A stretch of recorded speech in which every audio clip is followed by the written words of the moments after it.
करूँ बर्तमान समय बहुत आमर जो उपदेष्टा मंडली अच्छा मुख्य अतिथि अच्छा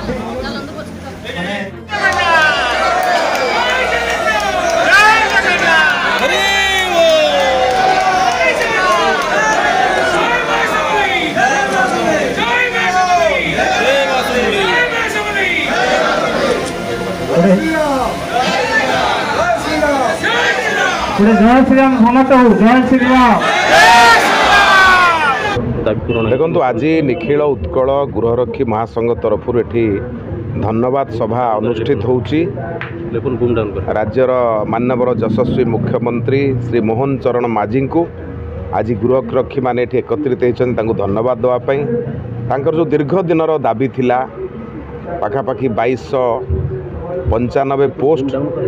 जहाँ फिलअप हो नाला माननीय मुख्यमंत्री गत विधानसभा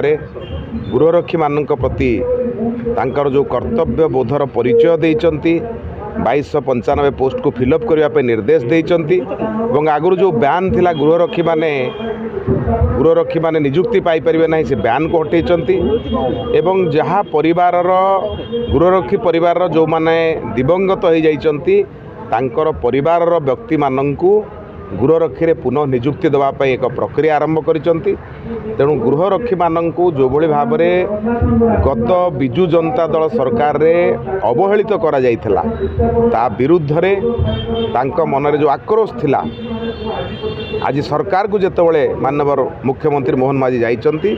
प्रथमे केही कहिबा आगुरु ए निष्पत्ति से मन को नैचंती। जो निष्पत्ति द्वारा ओडिशार आईन श्रृंखला परिस्थिति रक्षा दिगरे गृहरक्षी मानकर जो भूमिका से भूमिका आहुरी गुरुत्वपूर्ण होइछि एवं गृहरक्षी मानक पई एभली दुईटी घोषणा करी गृहरक्षी मानकु सम्मानित करिसंती मुख्यमंत्री श्रीयुक्त मोहन चरण माझी। तेणु आज ये सभा माध्यम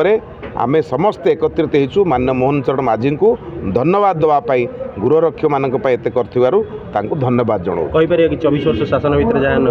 निश्चित भाव में 24 वर्ष भितर गृहरक्षी निर्यातित होता गृहरक्षी निष्पेषित होता आपड़ देखिं अनुगुल से घटना गृहरक्षी भौणी को जो भली भाव में निर्यातना दि जाता मरी जाता जड़े गृहरक्षी आपणकर मुख्यमंत्री घर सामने आत्माहुति देकर अवस्था कौन थी आप जानते। तेणु गृहरक्षी जी गृह को रक्षा करें गत सरकार से गृहरक्षी को हत्या करथिला। तेणु गोटे हत्याकारी सरकार विरुद्ध रे आज तांको न्याय प्रदान करा जायछि। तेणु आज गोटे बहुत बड़ घटना माननीय मुख्यमंत्री मोहन माझी करथिबारु तांको मैं धन्यवाद जणाऊ। निखिल उत्कल गृहरक्षी महासंघ राज्य सभापति शासन भितर घटना मोहन माझी करके देखले आपण मन तो समस्ते जानी होमगार्ड इतिहास विषय में से सब कहवाई चाहूनी किंतु आज जो सम्मेलन विषय में आपण मन को खाली संक्षेप कहूँ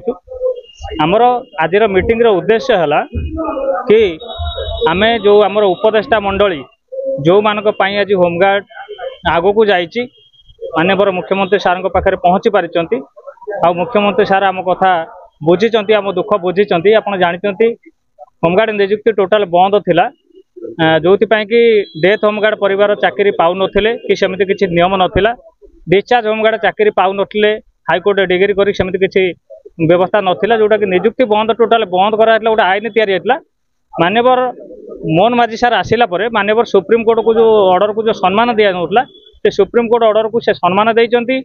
आउ जो आईन निजुक्ति आईन बंद थिला ताको उठेकी नुआ निजुक्ति 2298 पोस्ट देइचंती।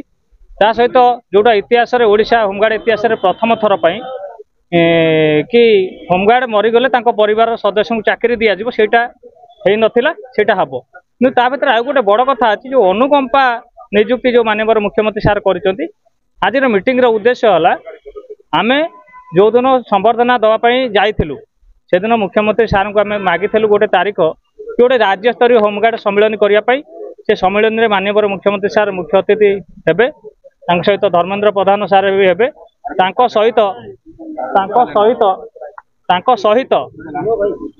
सहित आमर जो माने डिस्चार्ज होमगार्ड डेथ होमगार्ड अच्छा से जमी बिना इंटरव्यू निजुक्ति दि जाऊ परिवार लोक चाकरी थिला बेले मरीचंती डिस्चार्ज होगी अच्छा से निजुक्ति दि जाऊ आउ एटा होची राज्य स्तरीय सम्मेलन पूर्व प्रस्तुति मीटिंग माननीय मुख्यमंत्री साहेब जो तारीख देवे आम से तारीख में सारा ओडिशार 30 जिला 4 पुलिस जिलार होमगार्ड भाई भौणी मानक नहीं आम एक राज्य स्तरीय सम्मेलन करूँ। मुख्यमंत्री सार मुख्य अतिथि रे आमर हूँ गवर्नर सार बा राज्यपाल सार आमर रे संबर्धित अतिथि बाकी आमर बीजेपी धर्मेंद्र सार हूँ जिते अच्छा समस्त अतिथि मानक आम सम्मानित अतिथि करके पुलिस